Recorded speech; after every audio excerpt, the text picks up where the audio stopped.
बिस्मिल्लाहिर्रहमानिर्रहीम। अस्सलाम वालेकुम नाज़रीन। रेड जोन से मैं हूं अली रज़ा अलवी और हमेशा की तरह मेरे साथ मौजूद हैं जनाब मज़हर बरलास।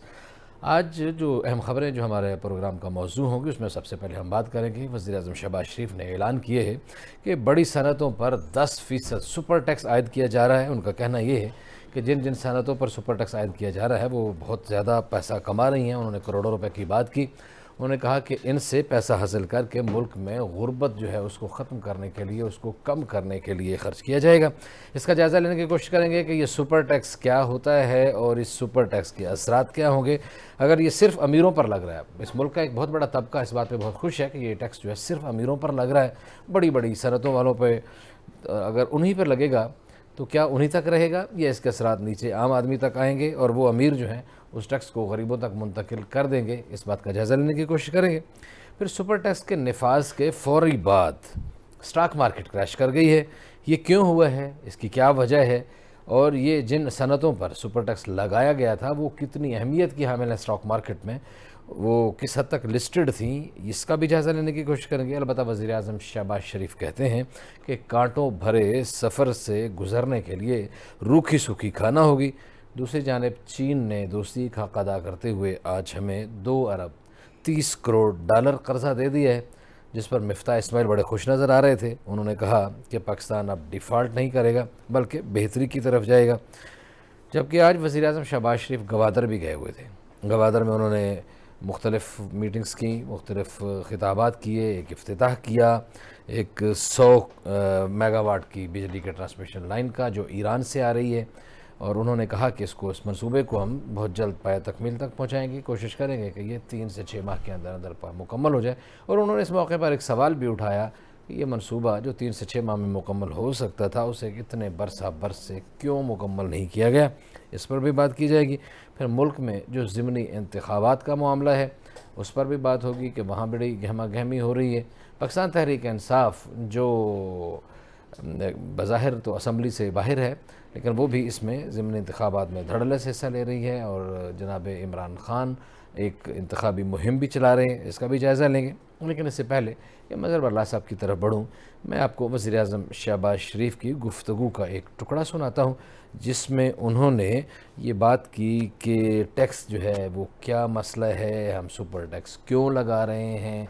उनकी गुफ्तगू का एक चंक सुन लीजिए, फिर उस पर तबसरा करते हैं। पाकिस्तान दिवालियापन से निकल आएगा अल्लाह ताला के फजल कर। IMF के साथ गुफ्तगू हुई और जो शराइत मानी जा चुकी हैं, मजीद कोई IMF की तरफ से शर्त ना आई तो उम्मीद है कि हमारा उनसे मुआहदा हो जाएगा। बड़ी सनतों पर 10% सुपर टैक्स को कम करने का टैक्स लगा रहे हैं। सीमेंट, स्टील, चीनी की industry, oil and gas, textile, banking industry, जो अफराद सालाना 20 करोड़ रुपए से जायद उनकी आमदन है, 2% 25 करोड़ रुपए से जायद कमा रहे हैं, उनके ऊपर 3% टैक्स लगाया जा रहा है। वो सफेद पोश लोग, जिंदगी उनके ऊपर तंग है, किसी के आगे वो अपील नहीं करते। रियासत का काम है कि टैक्स लेकर उनकी झोली में डाल। पिछली हुकूमत के दौर में बदतरीन करप्शन हुई, ताखीरी जो हरबे थे, इन तमाम हवालों से वो मईशत दिवालिया होने जा रही थी। लड़ाई को खत्म करके उधार की जिंदगी को खत्म करने के खिलाफ जंग करते, कांटों को हमने खत्म करना है। वो किस तरह होगा? Grand national dialogue through charter of economy. Pakistan के हालात बहुत जल्द बदल जाएंगे। जी मज़हर बरलास साहब, ये फ़िलहाल अमीरों पे टैक्स लगा रहे हैं, ये जिनकी आमदनी 20 करोड़ से जिनका प्रॉफिट ज़्यादा है सालाना, 20 वालों पर 2%, फिर 25 वाले, फिर 30 वाले, इसी तरह ये बतदरीज 10% तक जाता है। जी क्या कहते हैं? बड़ी दुरुस्त है जी बात, अमीरों पे टैक्स लग रहा है, लेकिन गुजारिश है अली साहब कि आप अमीरों पे टैक्स लगाएंगे तो असरात गरीबों पर आएंगे। सही है। आप चीनी वाले पे टैक्स लगाएंगे, आप सीमेंट वाले पे टैक्स लगाएंगे, आप खाद वाले पे टैक्स लगाएंगे, आप टेक्सटाइल वाले पे लगाएंगे। ठीक हो गया। तो वो कपड़ा गरीबों ने पहनना है। सही है। वो चीनी गरीबों ने इस्तेमाल करनी है। हमारा जो सनतकार है और ताजर है वो उसी रेशो बल्कि उससे डबल रेशो से बढ़ा देगा कीमत। बिल्कुल ठीक है। तो मैं समझता हूँ कि ये अशराफिया को पालने का एक और अंदाज है कि टैक्स लगा दो, सही है। ताकि लोग हुकूमत पर तनकीद तो आम लोग ना करें, सही है। सिर्फ ये इंडस्ट्रियल तबका जो है ये करे तनकीद, सही है। मगर ये तबका लोगों का खून निचोड़ ले। सही। अब ये बातें मियाँ शहबाज शरीफ साहब करते हैं चार्टर ऑफ इसकी मईशत की, तो काश वो अगर ये ऐलान कर देते, अच्छी बात थी पाकिस्तान के लिए कि वो अनाउंस करते कि इस हुकूमत में शामिल जितने भी ख़ानदान हैं, उनकी जितनी जायदादें बाहर हैं, जितने पैसे बाहर हैं, हम अपने अजीम वतन के लिए वो पैसे वापस लाते हैं। ठीक है। ये तो था एहसास गरीबों का। ये टैक्स लगा देना, उसके असरात आम आदमी पे पड़ेंगे ना। आम आदमी का तो जीना पहले ही बेचारे का बड़ा मुश्किल हो गया है। ऐसे बिल्कुल। इसमें मैं हम एक एक चीज़ को देख लेते हैं जी, जिन पे मैं लगा रही अभी है। लाहौर से आया हूँ, अच्छा। तो यकीन कीजिए कि जो पहले दौरा लाहौर का होता था उससे ये 6 गुना या 8 गुना ज़्यादा एक्सपेंडिचर्स हो रहे हैं। कीमती पड़ा, महंगा पड़ा। महंगा पड़ा। तो मैं सोच रहा हूँ कि पाकिस्तान का आम आदमी क्या करता होगा, ठीक है। क्या हाल होगा उसका। फिर ये इनके वुज़रा जो हैं उल्टे सीधे बयानात देते हैं। किस तरह? कोई कहता है ओ जी चाय 2 कप ना पियो, 1 कप पी लो। कोई फरमाता है कि तरक्की के साथ साथ करप्शन भी होती है। कोई फरमाता है कि हमारे लिए बारूदी पता नहीं सुरंगें बिछाई गई हैं। एक वज़ीर साहब इनके जो अक्सर हंसते मुस्कुराते महंगाई करते हैं, वो आज फरमाने लगे कि देखिए हमने पेट्रोलियम की कीमतें बढ़ाई, लोगों ने कोई एहतजाज नहीं किया। वो भाई लोग रोटी रोज़ी की फ़िक्र करें या एहतजाज करें। ठीक है। मुझे एक सैयदज़ादे ने ये सवाल किया 2-3 रोज़ पहले कि जनाब वाला ये लोग खामोश हैं, वजह? मैंने उन्हें कहा जी देखिए, पाकिस्तान की आधी आबादी गुर्बत की शरह से नीचे है, लकीर से। वो बेचारे सोचते हैं, और उनसे ऊपर जो तबका है वो भी, आप तो 80% पाकिस्तानी ये सोचते हैं कि यार मैं अगर ना गया मेरी दिहाड़ी मर जाएगी। ठीक है। दूसरी बात वो सोचता है कि डंडे भी पड़ेंगे, ज़ख्मी हो गया तो इलाज कौन कराएगा। सही है। तीसरी बात वो ये सोचता है अगर पकड़ा गया तो छुड़वाएगा कौन।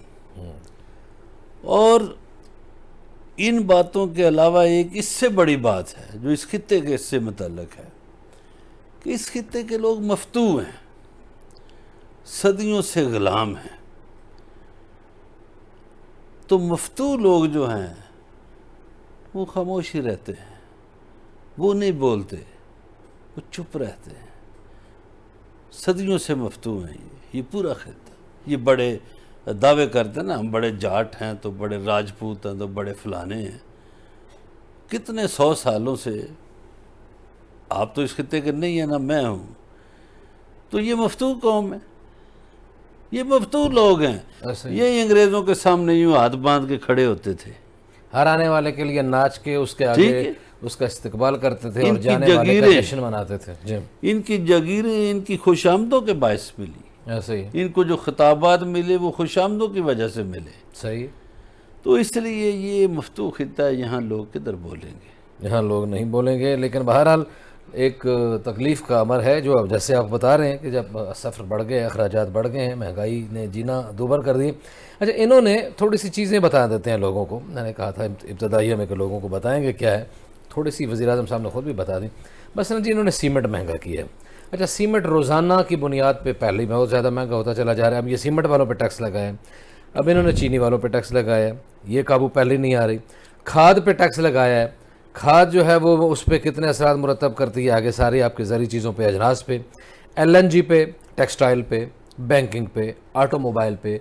एक अच्छा इन्होंने किया है, वो हम बल्कि बात भी कर चुके थे, हमने भी इसमें प्रोग्राम में तजवीज़ दी थी, सिगरेट पे इन्होंने अच्छा लगा, ये ठीक किया, स्मोकिंग इंडस्ट्री पे लगाया, स्टील पे लगाया। अच्छा, सरिया रोज़ बरोज़ ही महंगा होता चला जाए, केमिकल बेवरेजेस, ये चीज़ें जो शामिल हैं। अब इस आपकी तरफ सवाल ये फेंकना है कि ये चीज़ें क्या ज़रूरियात ज़िंदगी में नहीं हैं, और इनको पहले इन्होंने काबू नहीं किया हुआ। एक काम हो, ये एक काम अगर करें कि आप महंगाई कर रहे हैं तो आज ज़रा कंट्रोल कर लें, लिस्ट पे लिख लें कि आज क्या रेट है, ये इसके ऊपर ना बढ़े नहीं, ये गारंटी दे दें फिर। अभी साहब आपने जो 10 चीज़ों के नाम गिनवाए हैं, इसमें से ऑलमोस्ट 8 चीज़ें ऐसी हैं जिनका रोज़मर्रा लोगों से वास्ता है। ऐसे ही है। मसलन लोग घर बना रहे हैं, हक है हर एक का घर बनाना। बमुश्किल से कोई गरीब आदमी प्लाट लेता है, चलो, या देहातों में घर तो बनाना ही है ना उसने, जी, चलो वहाँ प्लाट का सिस्टम नहीं है, ज़मीन ले ली। अब उस घर के लिए सीमेंट इस्तेमाल होना है, तो इसका मतलब है सीमेंट हर आदमी इस्तेमाल करता है। बिल्कुल। उसी घर में सरिया इस्तेमाल होना है, जी, इसका मतलब है कि सरिया बलवाल की भी ज़रूरत है, मर्दान की भी ज़रूरत है, और शाहपुर की भी ज़रूरत है, और मुजफ्फरगढ़ की भी, सही है, हर इलाके की। ठीक है। अब आ जाइए तीसरा आइटम, आपने चीनी फरमाया। जी हाँ। चीनी घर है, बेघर है, मुसाफिर है, उसने इस्तेमाल करनी है। वो चाय में तो कोई चीज़ डालेगा ना, जी हाँ। कहीं और नहीं, तो चाय तो मजदूर आदमी पीता है, तो वो भी इफ़ेक्ट करेगी। खाद, अब आ जाइए खाद की तरफ। खाद हमारा किसान पहले पिसा हुआ है। अच्छा, जो आपने टैक्स पहले खाद पे लगाया, जो गैस महंगी की और बिजली महंगी की, उसके असरात पड़े खाद फैक्ट्रियों पे, खाद महंगी हो गई। दुरुस्त है। अब आपने टैक्स लगा दिया, वो गरीब किसान जो शहर में बैठे हुए किसी मुंशी का गुलाम है, एक तरह से मुआशी, कि वो उधार लेता है खाद, बेचारा फसल आती है फिर उतारता है, वो और पिस गया। जब वो पिसेगा, जी हाँ। तो जो हमारा शहरी इलाका है पाकिस्तान का, जो 35% है, उसको जो अनाज फराहम होता है वो महंगा हो गया। दुरुस्त है। उसको आटा महंगा मिलेगा, उसको चावल महंगा मिलेगा, उसको ये जिनास महंगी मिलेंगी, और यही असरात पड़ेंगे गोश्त पे, दुरुस्त है। दूध पे। ये रोज़मर्रा के इस्तेमाल की चीज़ें हैं। फिर कपड़ा है, कोई अमीर आदमी है, कोई गरीब आदमी है। वो आप जैसा अमीर आदमी सूट पहनता है, मेरे जैसा गरीब आदमी शलवार कमीज़ को पहन लेता है। सही फरमा रहे हैं। तो कपड़ा तो हर एक ने पहनना, तन ढांपना है। वो कोई देहाती है, कोई शहरी है, या वो लिबास की जो भी नवीयत पे है, धोती भी पहनता है, तो वो कपड़ा है। तो ये चीज़ें माशरे पे असर करेंगी, माशरे पे असर करेंगी, लेकिन इनका ख्याल क्या है ये भी आपको सुनाते हैं।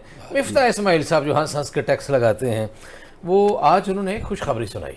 खुशखबरी कौम को उन्होंने ये सुनाई कि भाई खुश हो जाओ, मैंने अपने वज़ीर आज़म के बेटों की इंडस्ट्री के ऊपर भी टैक्स लगा दिया है। और साथ उन्होंने ये भी कहा कि मैं जो टैक्स देता था उससे 20 करोड़ ज़्यादा दूंगा, अब मेरी कंपनियां ज़्यादा देंगी। क्या कहा, और उन्होंने वो आपको सुनाते हैं मिफ्ता इस्माइल।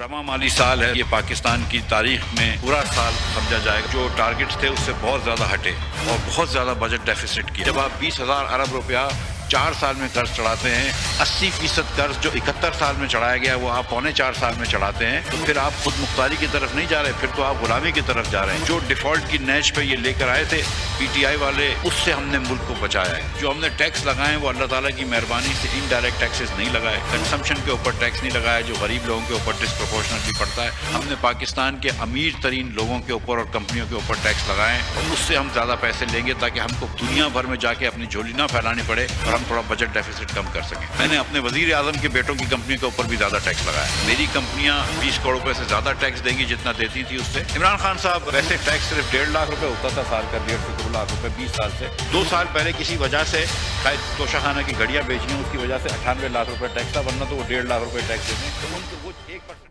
जी जनाब नजर बरलास साहब के अच्छा जनाब वाला, इन्होंने फरमाया, एक तो साबिक़ हुकूमत पे इन्होंने तनकीद की काफ़ी, उस सिलसिले में मैं सिर्फ़ एक बात करूँगा कि पहले ये कहते रहे कौम को कि वो जी IMF से मुआहदा करके चले गए तो हमें बड़ी मुश्किलात में डाला तो फलां, तो फिर एक दिन अचानक इनको पता नहीं ख्याल आया या बाहर से कहीं किसी ने हुक्म किया, तो फिर ये कहने लगे कि उन्होंने तो कोई मुआहदा नहीं किया था, मुआहदा तो हमने करना है। और यही बात वज़ीर आज़म साहब से करवाई गई। अब इन्होंने नवीद सुनाई कि मैंने अपने भी ऊपर भी टैक्स लगा दिया, तो वज़ीर आज़म के बेटों, पता नहीं कौन से बेटे पे टैक्स लगाया है। एक तो वो मफरूर है उनका बच्चा, दूसरा इधर वज़ीर आला है पंजाब का, तो मुझे नहीं पता किस पे टैक्स लगा है। लेकिन जो गड़बड़ की है, गड़बड़ पाकिस्तान के साथ इन्होंने अच्छा किया, 71 सालों का जिक्र कर दिया। गड़बड़ अलवी साहब पाकिस्तान के साथ ये हुई है कि पाकिस्तान बड़ा तरक्की कर रहा था 70 तक। उसके बाद भुट्टो साहब ने जब नेशनलाइज किया तो इंडस्ट्रियलिस्ट भाग गया। ये जो बांग्लादेश में बैठा है, सिंगापुर में और मुल्कों में बैठा है, वो यहाँ से भागा। सही है कि यार ये तो फैक्ट्रियों पे कब्जा कर लेते हैं भाई। दुरुस्त है। अब ये काम वो मिफ्ता इस्माइल साहब करने लगे हैं। दुनिया के जिन मुल्कों ने तरक्की की है, जी हाँ, बांग्लादेश ने भी, मैं बांग्लादेश की मिसाल इसलिए दे रहा हूँ कि हमारे रीजन का है, जी हाँ, उन्होंने टैक्स में छूट दी लोगों को, इंडस्ट्री वाले को। बिल्कुल ऐसे ही है, ठीक है, बिल्कुल सही है, तो वहाँ इंडस्ट्री फली फूली और आज वो हमसे आगे हैं। कोई शक नहीं। तो ये मसूफ जब टैक्स लगाएंगे तो हमारा इंडस्ट्रियल लिस्ट जो बैठा है यहाँ पे वो भाग जाएगा, वो दुबई जाएगा, वो सिंगापुर चला जाएगा, वो मलेशिया चला जाएगा, वो बांग्लादेश चला जाएगा। इनसे गुजारिश कीजिए, मैं भी अर्ज़ कर देता हूँ कि खुदारा अपना जो सनतकार है उसको सहूलत दें, उसको भगाएं मत। जी, अपने सनतकारों को सहूलत दें, उन्हें भगाएं मत। और ये इसके साथ जब पहले मौजूद हैं वो भी परेशान हो जाएंगे, वो भी भाग के जाने का कोई रास्ता सोचेंगे, कहीं और अपनी वो सरमाए को ले जाएंगे। और जो बाहर से आप दावे करते हैं कि फ़ॉरेन इन्वेस्टमेंट आएगी पाकिस्तान में, वो लोग भी बहुत सोचने पे मजबूर हो जाएंगे कि हम कहाँ जाएं और कैसे जाएं और क्या करें। बातचीत का सिलसिला जारी है, हमारे साथ रहिएगा। मिलते हैं ब्रेक के बाद।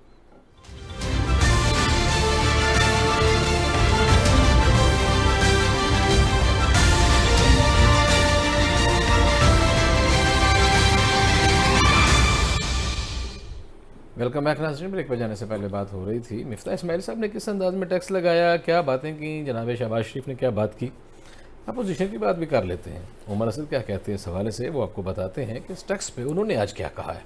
वो पहले सुन लीजिए, फिर उस पर तबसरा करते हैं। उमर असद पेश किया जिस बजट के ऊपर उन्होंने पहले से ये लिख के दे दिया था, कॉपियां जो कौमी असेंबली के अंदर बांटी गई कि ये ज़िमनी बजट है, और 14 दिन गुजरने के बाद मजीद सैकड़ों अरबों रुपए के नए टैक्स लगा दिए। हमारा मुतालबा ये है कि बजट तो आज मुकम्मल हुआ है और आज के दिन से 14 दिन और मजीद देने चाहिए सेनेट को, ताकि सेनेट इसके ऊपर बहस भी करे और सेनेट उसके बाद जो है अपना नुक्ता नजर भी पेश करे और अपनी सिफारिशात भी पेश करे। अगर ये नहीं करेंगे तो ये गैर आईनी बजट होगा और ये बजट जो है फिर ये कोर्ट्स के अंदर चैलेंज भी हो सकता है। दिवालिया नहीं होने जा रहा था, ये बेहतरी की तरफ जा रहा था मुल्क। आधे ज़खायर हमारे उड़ गए सिर्फ 3-3.5 महीने के अंदर। वो मईशत का हिस्सा जो पैदावारी सलाहियत रखता है, आज का बजट उसके ऊपर एक बहुत बड़ा हमला है।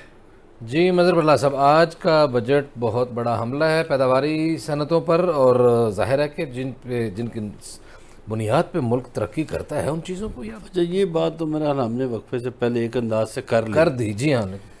अब ये दूसरी बात है कि ये साहब जो असद उमर हैं, अगर इनकी ज़ाती हैसियत में परफॉर्मेंस देखी जाए जी जी जी जी जी जी जी तो बतौर फिनांस मिनिस्टर इनकी परफॉर्मेंस अच्छी नहीं थी। जी बिल्कुल ऐसे ही, ठीक है, बिल्कुल ऐसे इसीलिए इनकी हुकूमत को नुकसान हुआ, वजीर लाने पड़े, इनको हटाना पड़ा, वजीर इंपोर्ट करना पड़े। ठीक है। और जो आखिरी इनके वजीर थे वो समझदार थे, शौकत तरीन। वो इससे हट के कि वो पॉलिटिकल बैकग्राउंड से नहीं आए, एक माशी माहिर हैं, लेकिन उन्होंने ग्राउंड रियलिटीज़ को मद्देनज़र रख के लोगों को फैसिलिटेट किया। ये बात इनकी दुरुस्त है कि ये बजट जो था, असल बजट तो पेश ही नहीं किया था, अब ये बजट आना शुरू हो गया। इसमें जो नुकसान होगा उसमें वही जो लोग पैदावार करते हैं वो भागेंगे यहाँ से।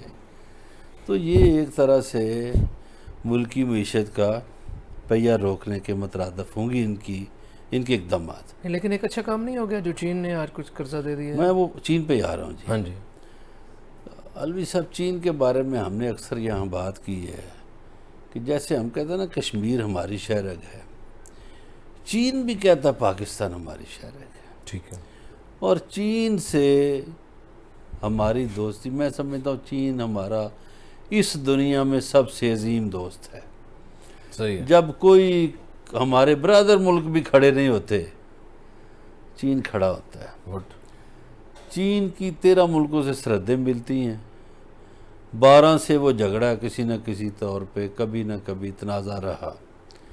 एक पाकिस्तान है जिससे तनाज़ा नहीं हुआ, ठीक, और पाकिस्तान से उन्होंने मोहब्बत की है। दुरुस्त है। अब भी जब हमारी मईशत गर्दाब में थी तो उन्होंने चलो कर्जा ही दे दिया। यहाँ तो मुसलमान मुल्क मुकर के कर्जे देने से। दुरुस्त है। ठीक है जी। तो बल्कि जिन्होंने कोई दिया हुआ था वो भी मांग लो, उन्होंने कहा ये डूब रहे हैं, परेशान हैं, इनको और तंग करो। लेकिन अब मिफ्ता इस्माइल साहब को एक बात सोचनी चाहिए कि पेट्रोलियम मसनूआत सस्ती हो रही हैं दुनिया में, वो पाकिस्तानी लोगों पर रहम करें, जो आसानी कर दें हमारे लिए। अब अगर देखें जो मुल्क ख़ाम तेल चलो जिधर से भी लेते हैं, रिफाइनरीज़ हैं जिनके पास, वो सबसे ज़्यादा प्रोडक्शन देता है अमेरिका पेट्रोल में। दूसरे नंबर पर है रूस, तीसरे नंबर पर है सऊदी अरेबिया, चौथे पे कनाडा है, पाँचवें पे इराक है, छठे पे चीन है, सातवें पे यूएई है, आठवें पे ब्राज़ील है, और नौवें पे कुवैत है, और 10वें नंबर पे ईरान है। ये अहम ममालिक तेल जो फ्राहम करते हैं दुनिया में। इसमें ये जो बड़े ठेकेदार हैं जैसे अमेरिका है या कनाडा है, उनके लोगों ने कहा कि भाई सस्ता होना चाहिए मार्केट में। अब वो अरबों पे भी प्रेशर डाल रहे हैं, तो कीमत कम हो रही है। जब आलमी मार्केट में कीमत कम हो रही है तो हुकूमत को पाकिस्तानी लोगों पे एक रहम करना चाहिए, पेट्रोल सस्ता कर दें। अपनी आमदनी नहीं बढ़ानी चाहिए कि हमारी आमदनी बढ़ी जा रही है और हमारे मुल्क की अखराजात जो हैं वो अच्छे अंदाज में कम हो जाएंगे, बढ़ते चले जाएंगे, लोगों की जेब से चलाएंगे, इशराफिया के खर्चे कम बिल्कुल नहीं करेंगे, लेकिन लोगों को दबाते चले जाएंगे। इस पॉलिसी से हटना होगा, चाहे हुक्मरान जो भी हो, उस पर इस कौम के लोगों पर भी रहम करना होगा। जिस कौम पर आप हुक्मरानी करते हैं, जिन पर हुक्मरानी करके आप इंजॉय करते हैं, उनको भी जीने का हक देना चाहिए। बातचीत का सिलसिला जारी है, हमारे साथ रहिएगा। मिलते हैं एक ब्रेक के बाद।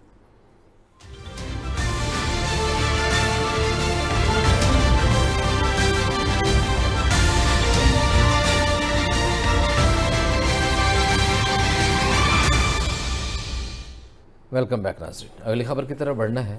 ईरान ने पाकिस्तान के अहम तरीन तजारती मरकज़, जिस पे हमें बड़ा फ़ख्र है, गवादर के लिए 100 मेगावाट बिजली का दे दी है। उस पर आज संग बुनियाद रखने के लिए वज़ीर-ए-आज़म शहबाज शरीफ गवादर में मौजूद थे। ये मुख्तसर वक्त में उनका दूसरा दौरा है। वहाँ वज़ीर-ए-आज़म शहबाज शरीफ ने क्या गुफ्तगू की, आपको उनका एक टुकड़ा सुनाते हैं, फिर उस पर तबसरा करते हैं। जनाब शहबाज शरीफ, पूछना ये चाहता हूँ कि जो काम अब इंशाअल्लाह 3 महीने में या 3.5 महीने में अल्लाह ने चाहा तो आपकी भरपूर तावन, यहाँ की इंतज़ामिया, गवादर की चीफ मिनिस्टर साहब की ज़ाती दिलचस्पी से और मुतल्लिका महकमों की दिलचस्पी से, चाहे वो वफाकी महकमे हैं या सूबे के महकमे हैं या सिक्योरिटी एजेंसीज हैं या आपका तावन, मिलकर अगर ये काम अब 3-3.5 माह में मुकम्मल हो जाएगा तो ये कई साल क्यों ख्वाब खरगोश के मज़े लेता रहा, क्यों सोया हुआ था? ये है वो बुनियादी सवाल, चुपता हुआ सवाल जो हम सबको अपने आप से। जी मज़हर बरलास साहब, ये ईरान ने गैस का मुआहदा हो गया हमारा, वज़ीर-ए-आज़म वहाँ गए थे और भी बहुत सारी बातें हुई। ये 100 मेगावाट बिजली जो है वो वहाँ से आएगी और मज़ीद जो बातें उस पर फिर बाद में हम बात करें। अच्छा, ये मैं एक बात करने लगा हूँ, इसमें भी चीन का किरदार है। सही। चीन देखिए हमारे साथ कितनी दोस्ती निभाता है कि चाबहार में जब भारत चला गया था तो उसको छीना, चीन ने ईरान के साथ एक बड़ा एग्रीमेंट करके, और चीन ने पाकिस्तान को ईरान के मज़ीद करीब किया, कंफर्टेबल कर दिया। अब वही जो ग्वादर की दुश्मनी थी अब वो दोस्ती है, दुरुस्त, ठीक हो गया। बिल्कुल। पाकिस्तान को चाहिए कि अपनी एनर्जी की ज़रूरियात, ईरान हमारा बरादर मुल्क है, हमसाया मुल्क है, उससे पूरी करे, ना डरें। अब ये जो पहले वो जो जरदारी साहब के दौर में जो हुई थी गैस पाइपलाइन का जो काम, तो उसमें देखिए पाकिस्तानी हुकूमतें माजरत के साथ साम्राज्य से डरती रहीं, वरना इनके पास तो गैस की कमी होनी नहीं थी, दुरुस्त, ना ऑयल की कमी होनी चाहिए, ना ये बिजली ईरान देने के लिए तैयार है, ईरान के पास वाफर बिजली है, दुरुस्त, ठीक है। और ईरान एक ऐसा मुल्क है कि देखिए 40 साल से ज़ायद अरसे से पाबंदियों में जी रहा है और हिम्मत से सर उठा के जी रहा है, दुरुस्त, जिंदा कौमों की तरह। बिल्कुल ऐसे ही है। तो हमें तो वैसे ही जिंदा कौमों के साथ खड़ा होना चाहिए, खड़ा होना चाहिए। और इसमें वैसे अगर ये इन्होंने एक सवालिया निशान और चुपता हुआ एक सवाल उठाया है तो आपके इशारे के पेश नज़र उनको चाहिए वो जो पाक ईरान गैस पाइपलाइन मनसूबा है उसको भी काम शुरू करवा दें। अब तो ये सारे इत्यादी हैं और इकट्ठे हैं, जरदारी साहब ने वो शुरू किया था, नवाज शरीफ साहब ने आके रुकवा दिया था, तापी की बात शुरू की थी और एक मुल्क ने हमें $1 अरब दिया था, तो उसके बाद पहले शोर था कि जल्दी जल्दी हो जाएगा, फिर अचानक रुक गया, फिर इमरान खान साहब ने भी आके उसको नहीं छेड़ा। अब तो इनका अपना बस चलता है, उसको भी शुरू करवा दें ताकि यहाँ गैस की किल्लत जो है वो मसला हल हो। लेकिन यहाँ एक और मामला हुआ, लोकल बात भी कर लें कि गवादर के माहीगीरों को कश्तियाँ फराहम करने के लिए वो हमने जब पहले गए थे उन्होंने बात की थी, अब इन्होंने कहा कि 2000 कश्तियाँ जो हैं वो हम 2000 इंजन जो हैं वो फराहम करेंगे ताकि उनको आसानी हो कश्तियों के लिए। अच्छी बात है जी। देखिए लो जो भी हुकूमत अगर किसी मज़दूर का हक देती है, किसी गरीब का ख्याल करती है, तो हम उसके मनसूबे को कहोगे कि अच्छा है। बिल्कुल हम पिछली हुकूमत के एहसास प्रोग्राम को भी अच्छा कहते हैं। हाँ, जो ये माहीगीरों को दे रहे हैं कश्तियाँ इंजन समेत, ये भी बड़ी अच्छी बात है। ठीक है। और माहीगीरों का बड़ा मसला है, ठीक है, उनका तो रोज़गार ही वो है बेचारों का कि कश्तियों से उन्होंने मछलियाँ पकड़नी और उनका ये रोज़गार है। बिल्कुल तो अच्छी बात है उनका सही। अच्छा, इन्होंने इस मौके पर यह भी बताया कि 100 अरब रुपए हमने मुख्तस किए हैं बलूचिस्तान के लिए PSDP के, और ईरान से जो बिजली के अलावा बाकी जो सिंध के लिए भी इन्होंने कुछ दिए 61, पंजाब के लिए 58 अरब। इन्होंने बताया कि हमने इसके लिए सबसे ज़्यादा रखे हैं बलूचिस्तान के लिए। अच्छा, अब ये देखिए ना, अब यहाँ पे सियासत आ गई। सिंध को भी मिले पैसे अच्छी बात है, पंजाब को भी मिले अच्छी बात है, बलूचिस्तान को भी। वज़ीर आज़म साहब को दिल बड़ा करके खैबर पख्तूनख्वा को भी पैसे देने चाहिए। सही है। कश्मीर को भी देने चाहिए। उस दिन कश्मीर के फाइनेंस मिनिस्टर हमारे पास इधर आए हुए थे, तो वो रोना रो रहे थे, को भी देने चाहिए और गिलगित बल्तिस्तान को भी देने चाहिए। सही है। ये है वज़ीर आज़म का किरदार कि सबको दें। ये नहीं कि आपकी 3 सूबों में हुकूमत है तो उनको आप पैसे दे दें और बाकियों को ना दें, बाकियों को भी दें। सही है। वो भी पाकिस्तानी हैं, इस धरती के लोग हैं, उनका भी हक है। ठीक है। और कश्मीर का तो ख़ास तौर पे उस दिन जो वज़ीर ख़जाना उनके कह रहे थे उनको उनका हक देना चाहिए, हक देना चाहिए, उसमें कट नहीं लगाना चाहिए। अच्छा मज़हर बरलास साहब, ये ज़िमनी इंतखाबात का भी ज़ोर और शोर से जो है सिलसिला जारी है। इमरान खान साहब लाहौर जा रहे हैं इंतखाबी मुहिम चलाने के लिए, एक तरफ इस्तीफ़े हैं, दूसरी तरफ PTI खुद इसमें शामिल हो रही है। ओवरऑल क्या सिनेरियो आप देख रहे हैं सारा? गुजारिश ये इस्तीफ़े उन्होंने दिए कौमी असम्बली से, और सूबाई असम्बली से तो इस्तीफे दिए नहीं, और सूबाई असम्बली से उनके अगेंस्ट सीट हुए। अब ये देखिए पंजाब में हुकूमत है इस वक्त नून लीग की, वफाक में भी उनकी है इत्तेहादियों के साथ, तो ज़ाहिर है इंतज़ामिया उनके अंडर है। कोशिश तो उनकी होगी कि पीटीआई ना जीत सके, ठीक है, लेकिन पीटीआई भी अपनी मकबूलियत के सर पे जीतने की कोशिश करेगी। अब ये इलेक्शन, आधा इलेक्शन तो इलेक्शन डे पे होता है, दुरुस्त है। उस दिन जो हो गया विनर वो जीत जाएगा। अब पीटीआई को पहले इलेक्शन का इतना तजर्बा नहीं था लड़ने का, अब वो कहते हैं जी हमें तजर्बा हो गया। ठीक है, देखिए क्या तजर्बा रंग लाता है। जी। पीटीआई दावेदार है कि अब हमें तजर्बा हो गया, हमें पता चल गया है। वो ये भी बात कह चुके हैं कि पहले हमें ये भी तजर्बा नहीं था कि एहतजाज कैसे करना है, इस दफ़ा तैयारी से निकलेंगे। ये भी इमरान खान साहब कहते हैं, ये भी कह रहे हैं इलेक्शन लड़ने का भी तजर्बा है, और वो खुद जा रहे हैं वहाँ जाके वो कैंपेन करेंगे, तकरीरें करेंगे, लोगों को मुनज़्ज़म करने की कोशिश करेंगे। बहरहाल जो भी होगा, आने वाले दिनों में नताइज जब सामने आ जाएंगे तो फिर उस पर तबसरा करेंगे, आपको बताएंगे कि ये कैसे हुआ, क्या हुआ। जितनी आपसे मुलाकात होगी कल, अपना ख्याल रखिएगा। अल्लाह नगहबान।